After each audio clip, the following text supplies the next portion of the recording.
Well, thank you, Commander, for that introduction, and I could not be more proud to look out and see thousands of American heroes in Louisville, Kentucky. Happy 125th VFW Conference.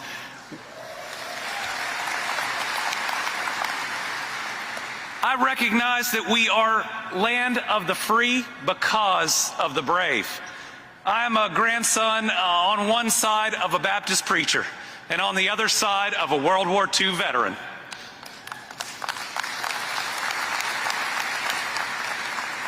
So I give thanks to God, and I give thanks to you. I recognize that every opportunity that we have in this country, every opportunity that our kids, that my kids have, is because of the service and the sacrifice of our veterans since the inception of this great nation. Our job is to repay your service by treating our veterans better every single day and creating more opportunities for your kids and your grandkids than we ever could have imagined. I am so proud of Kentucky's Department of Veteran Affairs, which has now won our 4th straight Abraham Lincoln Pillars of Excellence Award, meaning we provide some of the best customer service for our veterans in the entire country.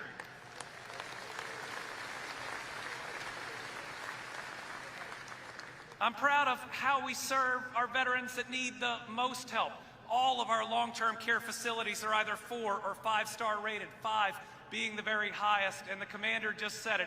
After 10 years of trying, we are finally building another Veterans Nursing Home in Bowling Green, the Spiller Center. It was a long time coming, but we are going to serve our veterans in that community.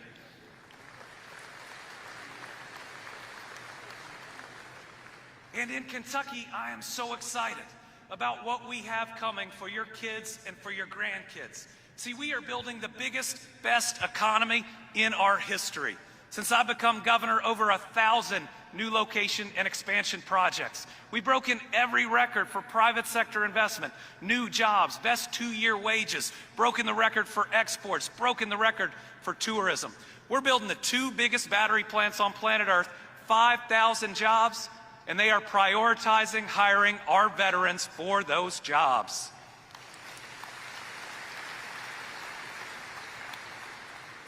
But my promise to you here today, and it's something that's been weighing on my heart, is that I promise you I will never politicize your service, nor do I think that the United States ever should. That became very personal to me after the attack on Tower 22. The attack on Tower 22 was an attack on our nation. It took the lives of 3 service members in Georgia. What most people didn't know is the Kentucky National Guard was at and was leading the mission at Tower 22. And I still remember getting that call, turning on the TV, and seeing an office holder in Washington, D.C. The first thing they did was use it to attack somebody in the other party.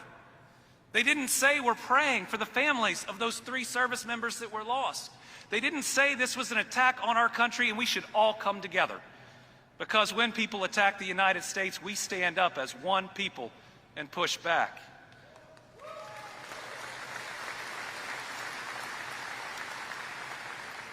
We have got to get back to a place where we are Americans first and Democrats and Republicans second.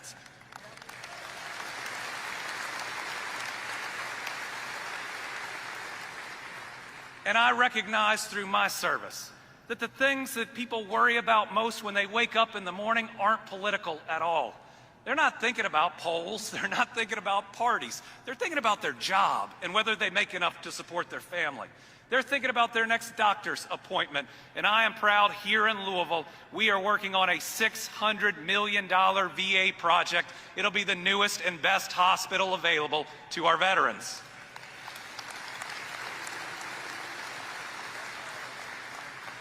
People think about the roads and the bridges they drive. There was a little bit of traffic coming in this morning, but I know whose fault that is. They're thinking about the public safety in their community. They're thinking about the schools they drop their kids off at. I think we govern best when we don't try to move a country to the right or the left, but we try to move it forward for all of our people.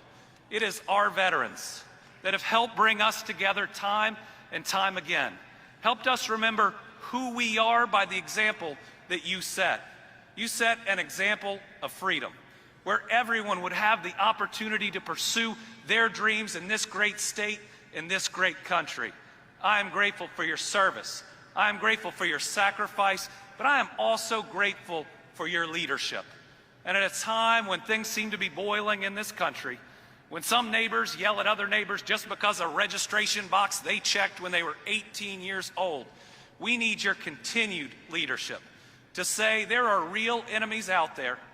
Our enemy is not each other. And it is our job in this difficult and dangerous world to stand as one country, to show the rest of the world that the United States is the greatest nation that has ever existed, and we will continue to be a leader on this world stage. Welcome to Kentucky. Thank you all very much.